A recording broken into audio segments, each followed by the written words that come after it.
Discipline రెగ్యులేషన్స్తో పాటు appeal regulations కూడా ఉన్నాయి.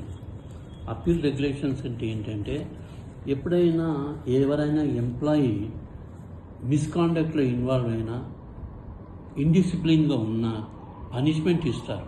అది యాజ్ పర్ రూల్సే ఇస్తారు.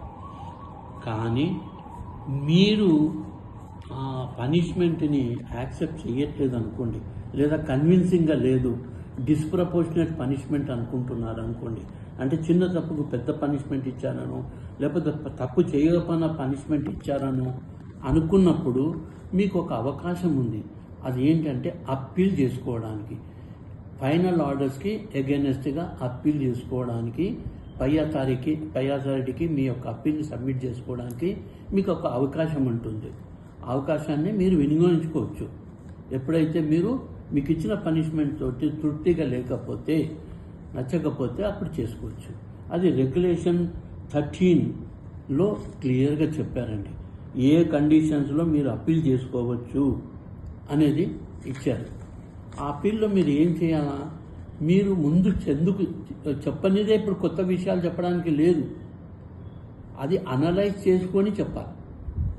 మీకు పాత పనిష్మెంట్ ఇచ్చినప్పుడు మీరు చెప్పని విషయాలు ఇప్పుడు చెప్తే అప్పీల్లో తీసుకోరండి.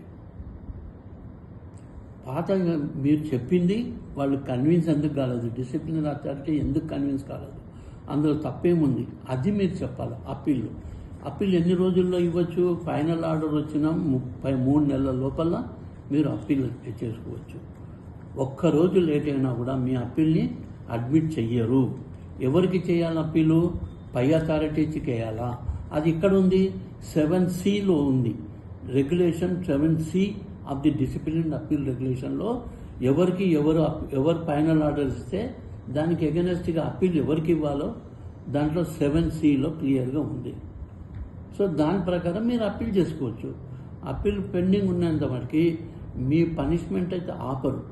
పనిష్మెంటు ఒకవేళ రివైజ్ అయితే మీ అప్పీల్ అడ్మిట్ చేసుకొని పనిష్మెంట్ రివైజ్ చేస్తే మళ్ళీ ఆల్రెడీ ఇచ్చినటువంటి పనిష్మెంట్ రివైజ్ చేస్తారు. కానీ అది అప్పీల్ పెండింగ్ ఉండగా ఇది నాది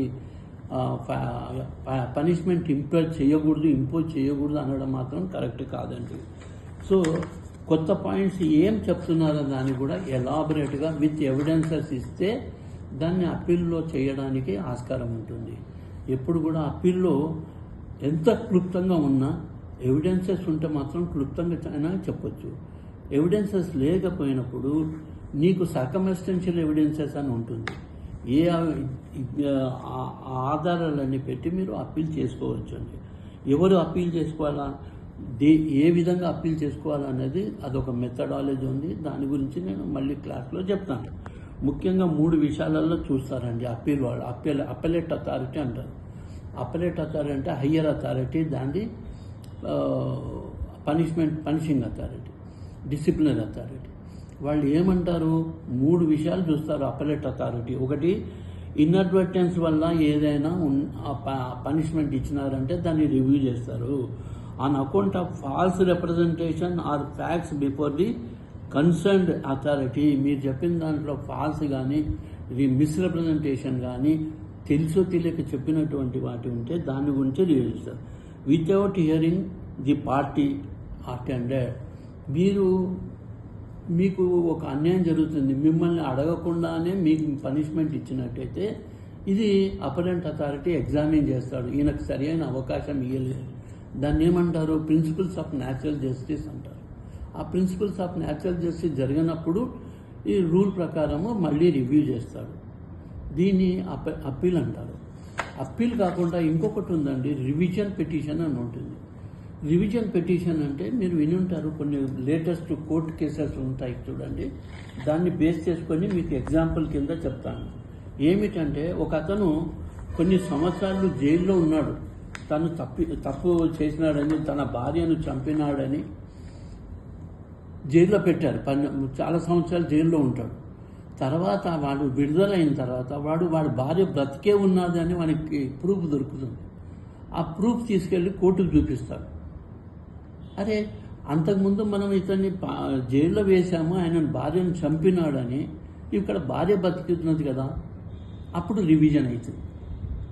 కొత్త ఫ్యాక్ట్స్ నువ్వు మొదలుపెట్టినావు. నీకు ఆ ఫ్యాక్ట్స్ నీకు దొరికినప్పుడు, నీ చేతికి నీకు ఆధారాలు చిక్కినప్పుడు నువ్వు రివ్యూ వెయిట్లో పెట్టుకోవచ్చు. అప్పుడు రివిజన్ పిటిషన్ అని దాన్ని అలో చేసి నీకు పాత ఇచ్చిన పనిష్మెంట్ తప్పని రివ్యూ చేసి మళ్ళీ కొత్త ఆర్డర్స్ ఇస్తారు. దీన్ని రివ్యూ పిటిషన్ డిస్పోజల్ అంటారు. డిస్పోజల్ ఆఫ్ రివ్యూ పిటిషన్ అంటారు. Appeal is different, review petition is different. Review పిటిషన్కి ఏ టైం లిమిట్ లేదు. అప్పీల్ అయితే విత్ ఇన్ 3 months లోపలనే ఇవ్వాలని ఉంది. ఇది రివ్యూ పిటిషన్. ఓకేనా?